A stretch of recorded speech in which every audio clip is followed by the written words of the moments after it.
बेटा, मुझे वृद्धाश्रम छोड़ दो। बहू मुझे मारती है। जब मैं काम से लौटता माँ रोने लगती थी। पत्नी से पूछता तो वह कहती कि माँ नाटक कर रही है, तुम्हारी माँ पागल है। अब तो मेरे आने से पहले ही पत्नी माँ को कमरे में बंद कर देती थी। मैं भी कुछ नहीं कहता क्योंकि मुझे शांति चाहिए थी। अगर माँ को वृद्धाश्रम भेज देता तो मेरी बदनामी हो जाती। कुछ दिन बाद पत्नी ने कहा कि तुम्हारी माँ घर से भाग गई है। मैं गुस्से में माँ को ढूंढने निकला, पर जैसे पत्थर बन गया जब देखा कि माँ भूख और प्यास से बेहाल होकर कचरे में से सूखी रोटियां बटोर रही थी। मैं सुबह सुबह ऑफिस जाने के लिए तैयार हो रहा था।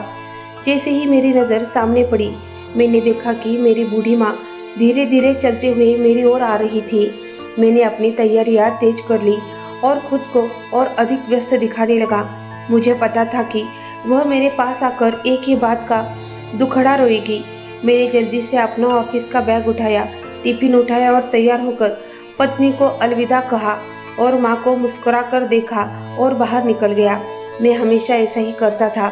जब भी माँ मुझसे बात करने आती तो मैं अपनी तैयारियां तेज कर देता और तुरंत घर से बाहर निकल जाता।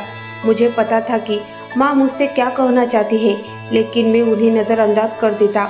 आज न जाने क्यों मेरा दिल बेचैन हो रहा था और जोर जोर से धड़क रहा था, लेकिन मैंने पूरी कोशिश के बावजूद अपने दिल की बात को अनसुना कर दिया और ऑफिस पहुंचकर अपने काम में मशगूल हो गया। दोपहर के लगभग 2 बजे पत्नी का बार बार फोन आता रहा, लेकिन मैंने अनदेखा कर दिया। मुझे मालूम था कि वह मुझसे क्या कहना चाहती है। मेरी माँ और पत्नी के बीच बनती नहीं थी और मैं ऑफिस में काम करता या उनके झगड़े सुनता रहता, इसलिए फोन उठाना उचित नहीं समझा। शाम को जब थका हारा घर पहुंचा तो पत्नी मुझे देखकर चीख पड़ी, तुमने मेरा फोन क्यों नहीं उठाया? फोन उठा लेते तो आज यह मुसीबत हमारे सिर पर नहीं आती। मैं हैरान रह गया, बैग एक और रखा और उससे पूछने लगा, क्या कह रही हो? कुछ समझ नहीं आ रहा। मैं बहुत थका हुआ था क्योंकि आज ऑफिस में बॉस से भी डांट पड़ी थी। मुझे ऐसा लग रहा था कि आज का दिन मेरे लिए बेहद ही खराब साबित हुआ है, क्योंकि न सिर्फ मुझे बॉस की डांट सुननी पड़ी थी, बल्कि मेरा कोई भी काम ठीक से नहीं हुआ था। इसी वजह से मैं बहुत ज़्यादा परेशान था। पत्नी की बात सुनने के लिए मेरे पास बिल्कुल भी समय नहीं था। मैंने जल्दी कहा, क्या बात है? तुम कहना क्या चाहती हो? वह गुस्से में मेरे बराबर में बैठ गई और बोलने लगी, अगर फ़ोन उठा लेते तो यह नौबत नहीं आती। मैंने उससे पूछा, तो फिर बताओ बात क्या है? वह सहेलियों की तरह बातें बनाने जा रही थी। फिर कहने लगी, तुम्हारी माँ सुबह से घर से निकल गई है और मैं उन्हें ढूंढ ढूंढ कर परेशान हो गई हूँ। अब क्या मेरा सारा दिन इसी काम में बीतेगा कि तुम्हारी माँ के पीछे भागती फिरूं और वह इस तरह की हरकतें करती रहे? मैं घर को देखूं या तुम्हारी माँ को देखूं? तुम्हें अपनी माँ को समझाना चाहिए। मैंने कहा, माँ कहाँ है? क्या वह मिल गई? वह बोली, नहीं नहीं मिली है, तभी तो तुम्हें फोन किया था। अब तुम जानो और तुम्हारी माँ जाने। वैसे भी मेरे तो उनसे कोई खास नाता नहीं है। तुम्हारी ही माँ है, तुम्हें ही जवाब देना होगा। जाओ और जाकर उन्हें ढूंढो। मेरी तो जिंदगी ही खराब हो गई है। मेरी पत्नी न जाने क्या क्या कहती रही, लेकिन मेरे तो पैरों तले से जमीन खिसक गई थी, क्योंकि उसने जो कुछ कहा था उसे सुनकर मुझे समझ आ गया था कि आज का दिन इतना बुरा क्यों बीत रहा है। मैं रोने लगा। फिर मैं उठा और अपनी माँ को ढूंढने निकल पड़ा। यहाँ तक कि रात हो गई, लेकिन वह मुझे कहीं भी नहीं मिली। मैंने ढूंढते ढूंढते अपने एक दोस्त को भी साथ ले लिया। उसने मुझे दिलासा दिया और तसल्ली दी कि देखो, यही कहीं होगी, ज़्यादा दूर नहीं जा सकती। वह बूढ़ी है। लेकिन मेरा दिल न जाने क्यों किसी अनजानी आशंका से डरा हुआ था। हम अपने घर के पास एक कचरे के ढेर के पास बैठ गए। रात का अंधेरा था। मैं गहरे गम से बेहाल था और मेरा दोस्त मुझे बार बार तसल्ली दे रहा था। मैं किसी से क्या कहता? अगर मैंने शुरू से ही अपनी माँ का ध्यान रखा होता तो आज यह सब कुछ न होता, लेकिन अब किसी से कुछ कहना व्यर्थ था। मैं वहीं बैठकर रोने लगा। इसी दौरान रात के अंधेरे में मुझे ऐसे लगा कि कचरे के ढेर के पास कोई मौजूद है। मेरे दोस्त ने भी मेरे ध्यान दिलाया। स्ट्रीट लाइट की रोशनी में जब हमने उस चेहरे को देखा तो एक पल के लिए मेरे पैरों तले से जमीन खिसक गई। मेरे दोस्त ने भी मेरी तरफ देखा और कहा, यह तुम्हारी माँ कैसे हो सकती है? मैंने तुम्हारी माँ को देखा था, वह तो बहुत खुश मिजाज थी और अच्छा ध्यान रखने वाली महिला थी। उनकी यह हालत नहीं हो सकती। चलो हम कहीं और जाकर ढूंढते हैं। मैंने उससे कहा कि तुम चले जाओ, मैं अब सुबह की कोशिश करूँगा। रात बहुत हो गई है। मेरा दोस्त आगे बढ़ा। उसने मेरे कंधे पर हाथ रखा, मुझे दिलासा दिया, तसल्ली दी और वहाँ से चला गया। वह कहने लगा कि मैं कल आऊँगा और तुम्हारे साथ मिलकर आंटी को ढूंढूंगा। वह भी मेरी माँ के समान है। यह सुनकर मुझ पर जैसे घड़ों पानी गिर गया। वह जैसे ही गया, मैं दौड़कर उस औरत को गौर से देखने लगा। मेरी हैरानी की इंतहा हो गई कि जो कुछ मैंने देखा वह सच था या कोई सपना। मैंने कई बार खुद को चुटकी काटी कि कहीं मैं सपना तो नहीं देख रहा, लेकिन जो कुछ मैं देख रहा था वह सच्चाई थी। और इसी भयानक सच्चाई की उसके बाद मुझे कुछ होश नहीं रहा। जो कुछ मैंने अपनी आंखों से देखा, उस दृश्य ने मेरे पैरों तले से जमीन खिसका दी और मुझे लगा कि अब मैं अगला सांस भी नहीं ले पाऊंगा। ऐसी कयामत मुझ पर टूट पड़ी थी। मैं वहीं बैठकर जोर जोर से रोने लगा। इसी दौरान उस औरत की नज़र मुझ पर पड़ी। उसके बाद जो कुछ हुआ उसे बयान करना मुश्किल है। मैं शर्मिंदगी के अथांग गहराई में डूबता चला गया और उन तमाम पलों को सोचने लगा जब मेरी माँ ने मेरे लिए अपनी ज़िंदगी कुर्बान कर दी थी। उन्होंने मुझ पर अपना सब कुछ न्यौछावर कर दिया था। मैं कैसा बेटा था। मैं खुद पर धिक्कारते हुए अपने अतीत में खो गया, जिसकी दर्दनाक कहानी ने आज मुझे खुद से घृणा करने पर मजबूर कर दिया था। मेरा नाम समीर है और मैं अपने माता पिता का इकलौता बेटा हूँ। जब से मैंने होश संभाला, मैंने सिर्फ अपनी माँ को ही पाया। माँ ने मुझे शुरू से ही समझा दिया था कि बेटा, तुम्हारे पिताजी रोजगार के सिलसिले में विदेश में बसे हुए हैं और यह सिलसिला शादी के बाद ही शुरू हो गया था। माँ दादी के साथ रहती थी और मेरे एक चाचा भी थे जो शादीशुदा थे, बल्कि वह एक निकम्मे इंसान थे जिन्हें कामकाज से कोई मतलब नहीं था। यहाँ तक कि वह मेरी माँ को बार बार तंग करते थे कि भाभी भैया से कहो कि मुझे पैसे भेजे। मेरी दादी भी मेरी माँ को बहुत तंग किया करती थी, लेकिन माँ का धैर्य और शुक्र के साथ वहाँ रह रही थी क्योंकि उनके पास कोई और सहारा नहीं था। मेरी माँ भी अपने माता पिता की इकलौती संतान थी और जब से उन्होंने होश संभाला तब से माँ बाप के नाम पर सिर्फ अपनी माँ को ही देखा था, जो उनके चाचा चाची के रहमो करम पर थी। और फिर जब उनका देहांत हुआ तो मेरी माँ भी अकेली हो गई। उन्होंने बहुत दुख झेले थे और चाचा जी ने जल्दी ही उनकी देखभाल कर शादी कर दी थी, क्योंकि अब वह मस्जिद उनसे नहीं संभल रही थी। इसीलिए उन्होंने मेरे पिताजी का चयन किया।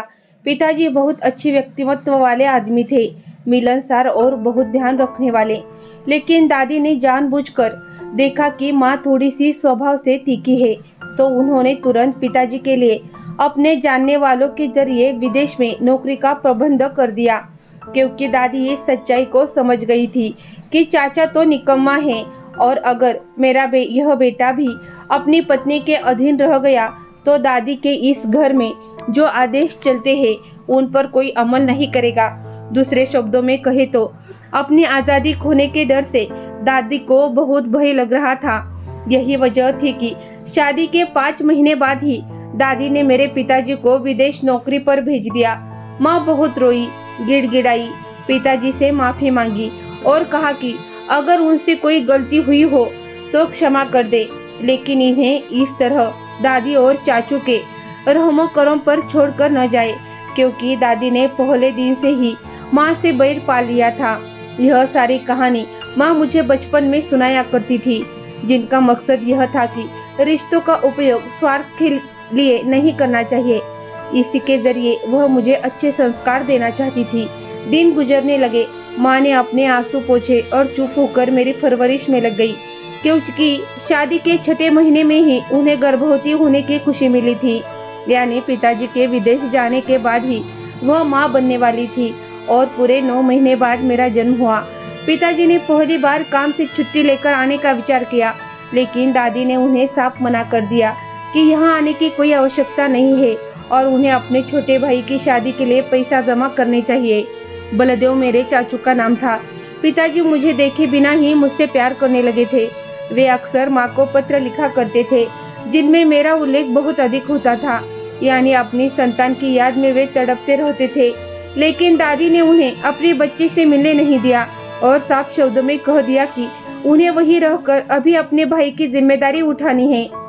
कभी कभी माँ बैठकर मुझसे कहा करती थी कि समीर, तुम्हारे पिताजी की कोई बहन नहीं थी, अगर होती तो शायद तुम्हारे पिताजी भी यहाँ लौटकर वापस न आते। हुआ यूं कि दादी बीमार रहने लगी और अब उन्हें एहसास हुआ कि पिताजी को यहाँ बुला लिया जाए, क्योंकि बलदेव चाचा की शादी भी तय हो रही थी और दादी ने उनके लिए लड़की की तलाश भी शुरू कर दी थी। अब दादी को यह महसूस हो रहा था कि उन्होंने माँ के साथ गलत किया है। उस समय मेरी उम्र 6 साल की हो चुकी थी। 6 साल तक पिताजी ने मुझे देखा तक नहीं था। इसी दौरान पिताजी ने माँ को यह खुशखबरी दी कि वह जल्द ही आने वाले हैं, क्योंकि उन्होंने इतनी पूंजी जमा कर ली थी कि अपना खुद का कारोबार शुरू कर सके और बलदेव को भी उस कारोबार में शामिल कर ले। इस तरह उन्हें दोबारा विदेश जाने की जरूरत नहीं पड़ेगी। माँ ने यह बात किसी को नहीं बताई, बस सबके साथ इंतजार करती रही कि कब पिताजी वापस आएंगे। इसी बीच दादी बहुत बीमार हो गई तो पिताजी को मजबूरन आना पड़ा। मुझे देखते ही वह रोने लगे और मुझे गले से लगाकर प्यार करने लगे, जैसे कह रहे हो कि मेरा बेटा कब इतना बड़ा हो गया, मुझे पता ही नहीं चला। मेरे लिए वह एक अजनबी थे, इसलिए मैं उनसे थोड़ा दूरी बनाए रखता था। अब अपने पिता को पहचान भी नहीं पा रहा था। मैं छोटा था, नादान था, इसीलिए उस समय उनकी तकलीफ को समझ नहीं पाया। लेकिन उनका वह चेहरा आज भी मेरी यादों में बसा हुआ है, जब वह मुझे देखकर उम्मीद भरी नजरों से मुस्कुराते और मैं कोई जवाब न देता, बस माँ से चिपक कर बैठ जाता। उस समय उनके चेहरे पर जो दर्द उभर आता वह मेरे दिल को भी चीर देता था। काश उस समय मैं समझदार होता, काश वह मुझे पहले से ही अपनी गोद में ले लेते, तो मैं बचपन से ही उनके स्नेह से परिचित होता। लेकिन अब समय निकल चुका था। उसी दौरान दादी का देहांत हो गया। पिताजी ने यहाँ अपना कारोबार शुरू कर दिया। माँ खुश थी कि अब पिताजी हमेशा के लिए हमारे साथ आ गए हैं। पिताजी को हिंदुस्तान आए हुए 4 महीने हो चुके थे, लेकिन बलदेव चाचा की लापरवाही और जिद्दी स्वभाव के कारण कारोबार में घाटा होता रहा। पिताजी जितनी मेहनत करते, बलदेव चाचा उतनी ही लापरवाही से सब कुछ बर्बाद कर देते। अपनी पत्नी के ऐशो आराम के लिए वह पैसा उड़ाते रहे। 4 महीनों में ही पिताजी की सारी जमा पूंजी खत्म हो गई और वह बिल्कुल खाली हाथ रह गए। इस बात का पिताजी को बहुत गहरा दुख हुआ। उन्होंने बलदेव चाचा से भी कहा कि अब तुम्हें कुछ करना चाहिए, क्योंकि इस तरह कब तक चलता रहेगा। मैं तुम्हारी पत्नी का खर्चा कब तक उठाता रहूंगा। मेरी अपनी पत्नी और बच्चा भी है। इस बात पर बलदेव चाचू ने बहुत अधिक हंगामा कर दिया। पिताजी ने भी हमारे लिए एक जमीन बुक करवा कर रखी थी। वे उस पर घर का निर्माण करवा रहे थे। अभी घर आधा ही बना था कि पिताजी गंभीर रूप से बीमार पड़ गए। व्यापार वैसे ही घाटे में चल रहा था। घर में खाने के भी लाले पड़ गए। हालांकि दीदी के कुछ आभूषण मौजूद थे, जो दादी ने वसीयत में कहा कि दोनों भाई आपस में बांट ले। लेकिन चाचू ने उन आभूषणों पर भी कब्जा कर लिया और पिताजी से साफ कह दिया कि आपका सोने और आभूषणों से कोई लेना देना नहीं है। पिताजी ने इस बात का गहरा असर लिया और गंभीर रूप से बीमार हो गए। इस तरह वह हम दोनों को महज 1 साल के भीतर, जब वे वेतन लौटे थे, छोड़कर चल बसे। यह सदमा मेरी माँ के लिए बहुत भारी था, लेकिन चाचू को जैसे एक बड़ा खजाना हाथ लग गया। यह घर दादी ने मेरे पिताजी के नाम करवा दिया था और यही एक काम था जो दादी ने अच्छा किया था। लेकिन इसका भी कोई लाभ नहीं हुआ, क्योंकि चाचू ने बहुत चालाकी और कुशलता से उस घर के कागजात अपने नाम करवा दिए। अब उनके पास अच्छा खासा अवसर था कि वे हमें इस घर से बाहर निकाल दे। हमारा वह घर जो आधा तैयार हुआ था, धन की कमी के कारण मजदूरों ने भी काम बंद कर दिया और हमें वह घर बहुत कम कीमत में बेचना पड़ा। चाचू ने हमसे स्पष्ट रूप से कह दिया कि अब मेरी पत्नी को बच्चा होने वाला है और मेरा परिवार भी बढ़ने वाला है। अंततः आप दोनों यहाँ से चले जाए। यह मेरी माँ के लिए एक बहुत बड़ा सदमा था, लेकिन वह स्वाभिमानी महिला थी। उन्होंने अपनी बचत से एक घर किराए पर ले लिया और हम दोनों वहाँ रहने लगे। मुझे रोना आता था कि किस तरह एक भरा पूरा घर छोड़कर हमें वहाँ आना पड़ा। तब मैं लगभग 10 साल का हो गया था और ये 10 साल मेरी जिंदगी के बहुत दुख भरे साल थे। मैंने तब हर वक्त अपनी माँ को रोते हुए देखा, लेकिन उन्होंने कभी मुझसे कोई शिकायत नहीं की। अक्सर मैं रातों में देखता कि वह टूटकर ईश्वर से प्रार्थना करती थी कि हे भगवान, मेरी जिंदगी में सुख नहीं लिखा तो कोई बात नहीं, बस मेरी संतान का जीवन सुखी बना देना ताकि वह एक बेहतरीन जिंदगी बिता सके और मेरे शेष बचे हुए दिन मेरी याद में अच्छे से कट जाए। दिन बीतते गए, मैं बड़ा होता गया। माँ ने मुझे खास तौर पर पढ़ाई करवाई थी ताकि मुझे किसी के अधीन काम न करना पड़े और मैं किसी का नौकर न बनूं, बल्कि पढ़ लिख कर अपना अच्छा व्यवसाय खोल सकूं। लेकिन मुझे व्यापार से हमेशा से घबराहट होती थी। छोटी उम्र में पिताजी के व्यापार में जो नुकसान देखा था, इसलिए मैंने सोचा था कि मैं नौकरी ही करूंगा। मैं जवान हो गया था। माँ ने सिलाई कढ़ाई कर करके लोगों के घरों में काम करके मुझे बड़ा किया था। उनका मेरी जिंदगी पर बहुत बड़ा उपकार था जिसे मैं कभी नहीं भूल सकता। वह मेरी जिंदगी के लिए एक ऐसा चमकता हुआ सितारा थी जो मुझे हर पल याद रहता था। उन्होंने मेरे लिए इतनी कुर्बानियां दी थी। मैं जवान होकर अच्छे अंक लेकर डिग्री प्राप्त की थी। माँ के चेहरे पर अब झुर्रियां आ गई थी।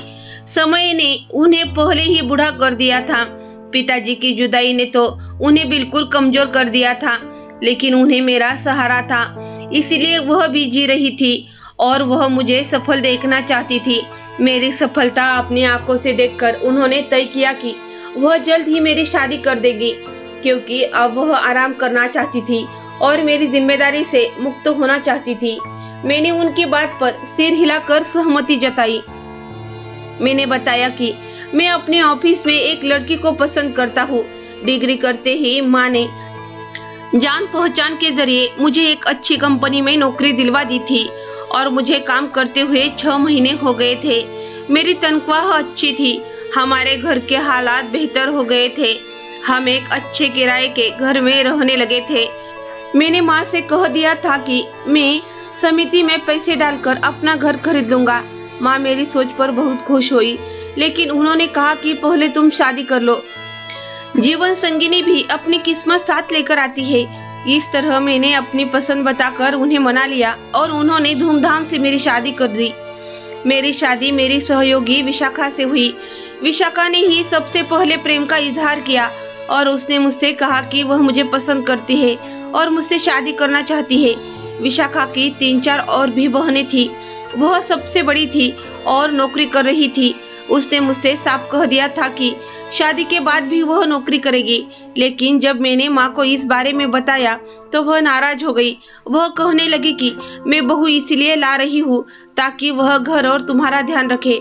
अगर वह शादी के बाद भी इसी तरह नौकरी करती रही तो तुम्हारा ख्याल कौन रखेगा, और मैं इस बात की इजाज़त नहीं दे सकती। मैंने अब ये बात अपनी पत्नी को बताई तो एक पल के लिए वह चुप हो गई और फिर मान ली। लेकिन मुझे क्या पता था कि उन दोनों में बहस सबसे पहली इसी बात पर होगी और मेरी पत्नी मेरी माँ के लिए अपने दिल में बहुत बड़ा गलतफहमी पालने लगी। लेकिन जल्द ही मुझ पर शादीशुदा जिंदगी के सबसे बुरे दिन आने लगे, क्योंकि मेरी माँ और मेरी पत्नी आपस में बहुत से मुद्दों पर असहमत होती रही और मैं दोनों के बीच में फंसता गया। जब मैं ऑफिस से थक कर घर वापस आता तो मेरी पत्नी के पास माँ के लिए शिकायतों का लंबा सिलसिला होता। धीरे धीरे मैंने उनकी शिकायतों पर ध्यान देना छोड़ दिया तो मेरी पत्नी ने मुझे शिकायत करना छोड़ दिया। लेकिन अब स्थिति उल्टा हो गई। मेरी माँ मुझे पहले से काफी कमजोर लगने लगी।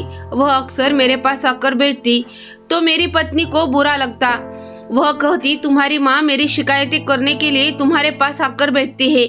इसे कह दिया करो कि जब तुम घर पर वापस आओ तो हम दोनों पति पत्नी को भी कुछ समय अकेले बिता लेना चाहिए। मैंने यह बात अपनी माँ से कही तो उन्होंने मेरे पास आकर बैठना भी छोड़ दिया। कभी कभी वह मुझे रोती हुई दिखाई देती। तब मेरी पत्नी मुझसे कहती, सुबह सवेरे वह लड़ाई झगड़ा करती है और फिर तुम्हारे आने पर मगरमच्छ के आंसू अपनी आंखों में भर लेती है ताकि तुम उनके आंसू पर यकीन कर लो। तुम मेरा यकीन करो, मैं तुम्हारी पत्नी हूँ, मैं पागल नहीं हूँ, लेकिन कहीं न कहीं तुम्हारी माँ की मानसिक स्थिति पर जरूर असर पड़ा है। उनके साथ जो घटनाएं हुई है उसने उन्हें बहुत कमजोर कर दिया है, इसीलिए तुम उनकी बातों पर ध्यान मत दो। मैंने अपनी पत्नी को पास बैठाया और कहा, मेरी माँ ने सच में मेरे लिए बहुत बड़ी कुर्बानियाँ दी है और मैं तुमसे निवेदन करता हूँ कि तुम उन कुर्बानियों का ख्याल रखते हुए उनके साथ अच्छा व्यवहार करो। अगर वह वाकई ही कमजोर हो गई है तो तुम तो स्वस्थ हो, उन्हें जवाब मत दिया करो, चुपचाप मेरी खातिर उनकी बातें सुन लिया करो। मेरी पत्नी ने हैरान नजरों से मेरी तरफ देखा और चुप हो गई। उस दिन के बाद उसने मुझसे शिकायतें करना बंद कर दिया, लेकिन उल्टा हिसाब हो गया। मेरी माँ मेरे पास आकर फिर से बैठने लगी। मैं जब भी काम से वापस आता तो मुझसे कहती कि बेटा, मैं इस घर को छोड़कर जाना चाहती हूँ। तेरी पत्नी मुझे ना खाना देती है, ना मुझसे ठीक से बात करती है, मुझे घर के किसी काम को हाथ लगाने नहीं देती है, कहती है कि यह मेरा घर है। तू एक काम कर, मुझे बुजुर्गों के आश्रम में छोड़ा, घर तो अब तेरा ही है, मैंने तेरे नाम ही कर दिया है, बल्कि यह घर तूने ही तो बनाया है ना, तो फिर मेरा यहाँ क्या हक है। वह अक्सर रो पड़ती और मैं उन्हें स्नेह से समझाता कि माँ, मिलजुल कर जिंदगी बिताना सीखो, यह आपकी बहू है, कोई दुश्मन तो नहीं। भला ऐसा क्यों करेगी वह? तो फिर माँ खामोश हो जाती, फिर अपने कमरे में जाकर अपने कमरे का दरवाजा बंद कर लेती। मेरी पत्नी जीतती हुई नजरों से मुझे देखती कि देखो, मैं आपको कहती हूँ ना कि उनकी मानसिक हालत ठीक नहीं है, हमें उन्हें डॉक्टर के पास ले जाना चाहिए। और उनके कहने पर मैंने डॉक्टर के पास भी ले गया। डॉक्टर ने कुछ दवाइयाँ दी और कहा कि उनका दिमाग बिल्कुल स्वस्थ है, कोई मानसिक समस्या नहीं है, बस आप घर का माहौल बेहतर करें। डॉक्टर की बात पर मुझे बेहद हैरानी हुई। घर आकर मैंने पत्नी को बताया तो वह कहने लगी, आप गलत डॉक्टर के पास गए हैं, आप एक काम करें, आप अपने ऑफिस में ध्यान दें, मैं माँ को खुद लेकर जाऊंगी। फिर उसने मुझे बताया कि डॉक्टर ने कहा है कि तुम्हारी माँ मानसिक रूप से बीमार है और कुछ दवाइयाँ चाहिए। मेरी पत्नी खाने में दवाइयाँ मिलाती थी तो माँ अधिक समय तक सोती रहती थी, लेकिन जब मैं घर आता तो वह मुझसे एक ही बात कहती थी, मुझे वृद्धाश्रम छोड़ाओ, यहाँ से तो मेरी आरती ही निकलेगी। तुम क्यों नहीं समझते? जब मेरी पत्नी ने मेरे पास आकर कहती थी कि तुम अपनी माँ की बातों पर ध्यान मत दिया करो, यह दवाई का असर है, वह ऐसी उल्टी सीधी बातें करती है, मैं तो उनका बहुत ध्यान रखती हूँ, मैंने कभी भी उन्हें डांटा नहीं या उनकी अनदेखा नहीं किया। तुम यह बात अच्छी तरह समझ लो कि वह अब पागल हो चुकी है और एक पागल इंसान को संभलने के साथ साथ पूरे घर को संभालना तुम्हारी पत्नी के लिए कितना मुश्किल होगा। बस तुम मुझसे कभी भी शक मत करना। वह अपनी मीठी मीठी बातों में मुझे फंसा लेती और मैं अपनी माँ को दोषी समझाने लगा। कभी कभी मैं गहरे अवसाद में चला जाता कि मेरी माँ ने मेरे लिए इतनी कुर्बानियाँ दी और अब उनकी यह हालत हो गई है। दिन बीतते गए और अब उनका और मेरी पत्नी का रोज का झगड़ा बढ़ गया था। मेरी माँ हर रोज मुझसे यह कहती कि मुझे वृद्धाश्रम छोड़ दो। वह कहती, तुम क्यों नहीं समझते, तुम्हारी पत्नी मुझ पर बहुत अत्याचार करती है, मुझे जबरदस्ती दवाइयाँ खिलाती है, तुम उसे क्यों नहीं समझाते। अब वह रोती थी तो मेरा दिल जैसे कोई मुट्ठी में कस लेता था, लेकिन मैं भी चाहता था कि घर में शांति बनी रहे। ऑफिस से आने के बाद मैं सुकून चाहता था, लेकिन मेरी पत्नी मेरे आने से पहले ही उन्हें कमरे में बंद कर देती थी और फिर वह अपने कमरे में अकेली पड़ी रहती थी। कई दिनों से मैंने उनकी शक्ल भी नहीं देखी थी, बस उनकी आवाज़ों से अंदाजा होता था कि वह कमरे में है और ऊंची आवाज में सो रही है। मेरी पत्नी कहती कि अब वह पागल हो चुकी है और कभी भी इंसान को नुकसान पहुंचा सकती है। तुम इन बातों पर ध्यान मत दो, मैं उन्हें काबू में रख रही हूँ। लेकिन जब भी मेरी माँ मुझे देखती तो वही एक बात कहती। अब तो मैं भी उनकी बातों पर ध्यान नहीं देता था, क्योंकि मेरी पत्नी ने मुझ पर यह यकीन बैठा दिया था कि मेरी माँ पागल हो चुकी है। एक दिन मेरी पत्नी ने सुझाव दिया कि क्यों न वाकई में उनकी कही बात पर अमल करे, क्यों न उनकी सेहत पर ध्यान रखते हुए उन्हें वृद्धाश्रम छोड़ाए। उसके बाद सुनकर मुझे बहुत गुस्सा आया। हालांकि यह बात तो मैं भी कई बार सोच चुका था, लेकिन बदनामी का डर था। अगर लोगों को पता चलता तो क्या कहते, यही कि समीर की माँ ने अपनी पूरी जिंदगी उसके लिए समर्पित कर दी। उसके पिता का इंतजार करती रही। पिता भी गुजर गए। फिर कठिन हालातों में समीर को पाल पोस कर इस काबिल बनाया कि आज वह अच्छा खासा कमा रहा है। और अब समीर ने अपनी पत्नी की बातों में आकर अपनी माँ को वृद्धाश्रम भेज दिया। हालांकि मेरी माँ घर में भी बहुत अच्छे हालात में नहीं रह रही थी, इस बात का मुझे पूरा एहसास था। लेकिन मैं एक बहुत खुशगर्ज और स्वार्थी इंसान बन चुका था, जिसे सिर्फ अपने सुकून की परवाह थी। उस माँ को जिसने अपनी बहुत सी कुर्बानियां देकर मुझे इस मकान तक पहुंचाया था, मैं अक्सर भूल चुका था। याद होते हुए भी मैं उनकी तरफ ध्यान नहीं देना चाहता था। जब मेरी अपनी जिंदगी शुरू हो गई थी तो मैं चाहता था कि अब घर जाऊं तो मुझे सुकून मिले। मैंने अपनी पत्नी से भी कह दिया था कि तुम्हें जो ठीक लगे वही करो। तुम्हें मुझ पर भरोसा है कि तुम मेरी माँ के साथ कुछ गलत नहीं करोगी। अब अक्सर मुझे माँ के रोने के और चीखने की आवाज़ें उनके कमरे से आती, लेकिन मेरी पत्नी ने मेरे घर आते ही उन्हें उनके कमरे में बंद कर देती। और जब मैं सुबह दफ्तर से निकलता तब तक उनके कमरे पर ताला पड़ा होता। मैं सब कुछ जानते हुए भी अपनी आंखें बंद कर चुका था और अपने कानों में उंगलियां ठूस चुका था। लेकिन मुझे क्या पता था कि मेरी जिंदगी में एक ऐसा समय आने वाला है जो मुझे बहुत बड़ा सबक सिखाएगा और मैं पूरी जिंदगी पछताता रहूंगा। हुआ यूं कि आज भी मैं रोज की तरह दफ्तर के लिए तैयार हो रहा था कि मेरी माँ मेरे पीछे पीछे चली आई। मैंने उनकी कोई बात नहीं सुनी और कह दिया, माँ सुबह सुबह मेरा दिमाग खराब मत किया करो। वह रोने लगी, मेरे सामने हाथ जोड़ दिए और बोली, मुझे वृद्धाश्रम छोड़ाओ, वहां जाकर मैं अपनी बाकी की जिंदगी बिता लूंगी। लेकिन तुम्हारी बेरुखी देखकर मेरा दिल करता है कि अपनी जान ही दे दूं। एक पल के लिए मैंने माँ की ओर देखा, लेकिन अगली ही पल मेरे चेहरे पर नफरत नजर आने लगी। मैं बोला, पूरा दिन आप लोग सुकून नहीं लेने देते। जब सुबह निकल रहा होता हूँ तब तो दुआओं के साथ विदा किया करो। यह सुनते ही मेरी माँ ने आगे बढ़कर मेरे सिर पर हाथ रखा और मैं उस दिन दफ्तर बहुत ही खराब मूड के साथ गया। न जाने क्यों, लेकिन मेरा दिल बहुत तेज धड़क रहा था। ऑफिस में भी मेरा मन किसी काम में नहीं लग रहा था। सारे काम गलत होने लगे तो बॉस ने भी मुझे खूब डांटा कि पिछले कुछ दिनों से तुम्हारा ध्यान काम पर नहीं है। अब मैं उन्हें क्या बताता कि मैं अपनी माँ के मामले में पत्नी पर बिल्कुल भी भरोसा नहीं करता था। लेकिन मुझे घर की शांति प्रिय थी, इसलिए मैंने उसे पूरी छूट दे रखी थी कि वह मेरी वृद्ध और बूढ़ी माँ के साथ जैसा चाहे वैसा व्यवहार करे। मैं कितना बदनसीब इंसान था, इसका एहसास मुझे जल्द ही होने वाला था। हुआ यूं कि जब मैं ऑफिस से वापस आया तो मेरी पत्नी मुझ पर चिल्लाने लगी। वह कहने लगी कि ऑफिस से निकलने के बाद आप कहाँ चले गए? दोपहर में मैंने आपको बहुत फोन किया, आपने मेरा फोन क्यों नहीं उठाया? मैंने मोबाइल देखा, लेकिन मुझे पता था कि वह माँ की शिकायत ही करेगी, इसलिए मैंने फोन बंद कर दिया था। लेकिन अब उसने जो कुछ कहा उसे सुनकर मुझे अपने सुनने की शक्ति पर यकीन ही नहीं हुआ।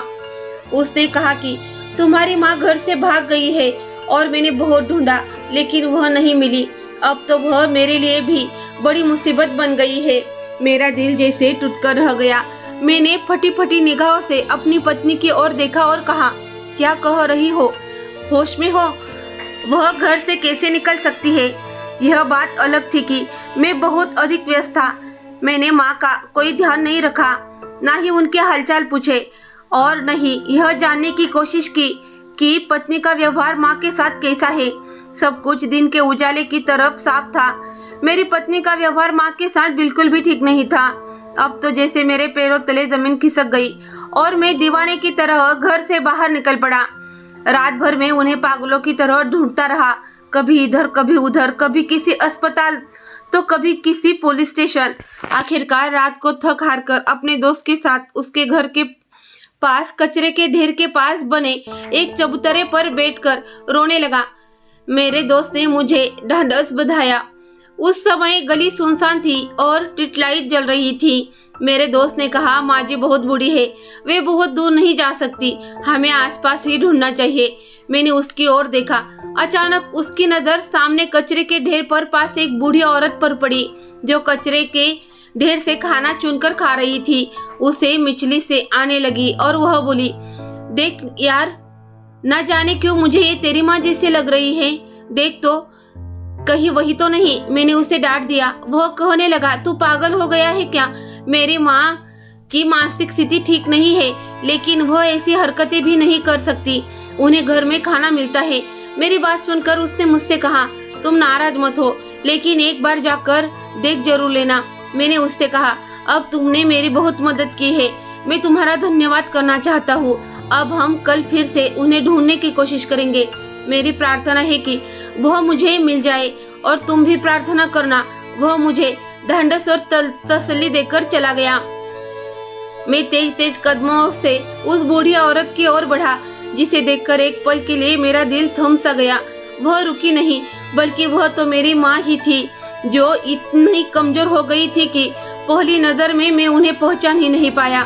मेरे दोस्त ने उन्हें पहचान लिया और मैं इतना अभागा था कि उनकी कोख में 9 महीने पलने के बाद भी अपनी माँ को न पहचान सका। मेरी पत्नी ने उनकी क्या हालत कर दी थी। आज सुबह ही मेरी उनसे मुलाकात हुई थी, लेकिन मैंने उनकी ओर नजर उठाकर देखा भी नहीं। अगर देख लिया होता तो शायद यह हादसा पेश न आता। वह कचरे के ढेर से सूखी रोटी चुनकर खा रही थी और मेरा दिल चूर चूर हो गया। मैं वही चरणों में गिर पड़ा कि मुझे मेरी माँ मिल गई। मैंने पुकारा, माँ। उन्होंने तुरंत मेरी ओर देखा और मुस्कुराने लगी। वह मुस्कुराते हुए बिल्कुल किसी छोटी बच्ची जैसे लग रही थी। मैं दौड़कर उनके पास गया, उनसे लिपटकर रोने लगा और वह भी मुझे देखकर रोने लगी। काफी देर तक हम इसी तरह एक दूसरे से गिला शिकवा करते रहे। मैंने उनके चरणों में अपना सर रख दिया, उन्हें कचरे के ढेर से घर आया, उन्हें साफ सुथरा किया। इसी दौरान मेरी पत्नी के चेहरे के भाव देखकर मैं समझ गया कि यह सब इसकी ही साजिश थी। हालांकि मेरी माँ ने मेरी पत्नी के खिलाफ मुझसे एक शब्द भी नहीं कहा, बस मुझसे इतनी शिकायत की, तुमने भी अपनी माँ से मुंह फेर लिया है ना? इसीलिए मैं घर से बाहर निकल गई थी कि खुद ही वृद्धाश्रम चली जाऊं। लेकिन मैं रास्ता भूल गई और सुबह से लेकर रात तक यही कचरे के ढेर के पास बैठी रही। यह सुनते ही मेरा दिल दर्द से भर आया। मैंने तुरंत उनके लिए अच्छा खाना मंगवाया, उनके हाथ चूमे, पाँव चूमे। यह वही माँ थी जिन्होंने मुझे इतनी मुश्किलों में पाला था। मैं कैसे उनसे इतना बेपरवाह हो गया। अभी कुछ ही देर बीती थी कि मेरी पत्नी मेरे सामने आ गई। कहने लगी, मिलन की घड़ियां अगर खत्म हो गई हो तो मेरी भी सुनो। कल रात से मेरी तबीयत बहुत खराब है, मुझे डॉक्टर के पास जाना है। मैंने उसे गुस्से से देखा और कहा, जिस डॉक्टर से तुम मेरी माँ का इलाज करवा रही है उसी से दवाई ले लो, वह बहुत अच्छी दवाई होती है। देखो मेरी माँ की हालत भी तो ठीक हो गई है, तुम भी ठीक हो जाओगी। वह मेरा इशारा समझ गई और कहने लगी, इस बूढ़ी औरत ने तो मुझे परेशान कर रखा है। जब देखो मुझसे मुकाबला करने पर उतारू रहती है और आज तो इसने तंग किया कि खुद ही घर से निकल गई। तुम सुबह से बाहर थे, अब लौटे हो तो मेरा हाल पूछना भी जरूरी नहीं समझा। मैं इसकी फितरत भली भांति जानता था। उसने मुझे तरह तरह की बातों से बहकाकर मेरी माँ से अलग करने की कोशिश की थी। जब मेरे घर में उस औरत की कोई जगह नहीं थी, मैंने उसे गुस्से से देखा और कहा, तुम कुछ दिन अपनी माँ के घर जाकर रहो ताकि तुम्हारा दिमाग ठिकाने आ जाए। लेकिन वह उल्टा मुझसे लड़ने लगी, कहने लगी, या तो मैं इस घर में रहूंगी या फिर यह बूढ़ी औरत। मैं फिर अपनी माँ की ओर देखने लगा, जिन्होंने सिर झुका लिया था। वे कहने लगी, मैं तो तुम दोनों का घर बस से देखना चाहती हूँ, इसलिए मैं खुद घर से चली गई थी। जबकि असलियत यह थी कि मेरी पत्नी ने मेरी माँ को घर से निकाल दिया था और सब जगह यह मशहूर कर दिया था कि माँ खुद ही चली गई। अब तो मेरी सहनशीलता की सीमा समाप्त हो गई थी। मैं उठा और अपनी पत्नी पर थप्पड़ों की बारिश कर दी। मैंने कहा, ये थप्पड़ तो तुम्हें बहुत पहले पड़ने चाहिए थे, जब तुमने पहली बार मेरी माँ के खिलाफ आवाज उठाई थी। यह वह हस्ती है जिसके पाँव धो धोकर भी मैं उनका ऋण नहीं चुका सकता। और तुम जो कल ही मेरी जिंदगी में आई हो, यह कहती हो कि मेरी माँ की इस घर में कोई जगह नहीं। तुम होती कौन हो? इस घर का मालिक मैं हूँ और मैं ही फैसला करूंगा कि इस घर में कौन रहेगा और कौन नहीं। तुम अच्छी तरह जान लो कि तुम्हें इस घर से जाना होगा। यह कहते ही मैंने उसे खड़े खड़े तलाक देने की धमकी दी। माँ ने मुझे रोकने की कोशिश की, लेकिन मैंने उन्हें साफ और स्पष्ट शब्दों में बता दिया कि अब मुझसे और बर्दाश्त नहीं होता। इस औरत ने मुझे आपसे दूर कर दिया, स्वार्थी बना दिया। लेकिन भगवान का शुक्र है कि उसने मेरी आंखें खोल दी और मैं सही फैसला करने में सफल रहा। मेरी पत्नी मेरे पैरों पर गिर पड़ी और कहने लगी कि वह गर्भवती है, मुझे माफ कर दो। लेकिन मैंने तब भी उसे माफ नहीं किया और कहा कि मैं बच्चा का सारा खर्चा उठाऊंगा, लेकिन यह बच्चा पैदा करके मुझे सौंप देना। मैं दूसरी शादी करूंगा और वह औरत इस बच्चे की माँ बनकर उसे पालेगी। अगर मैं शादी भी न करूं तो भी मैं अपनी माँ के हवाले इस बच्चे को करूंगा, लेकिन तुम्हारा साया इस बच्चे पर नहीं पड़ने दूंगा। तुम इस बच्चे को भी अपने जैसा बना दोगी और मैं यह कभी नहीं चाहता। वह रोती हुई इस घर से चली गई। मैंने उसे कुछ दिनों में तलाक दिया।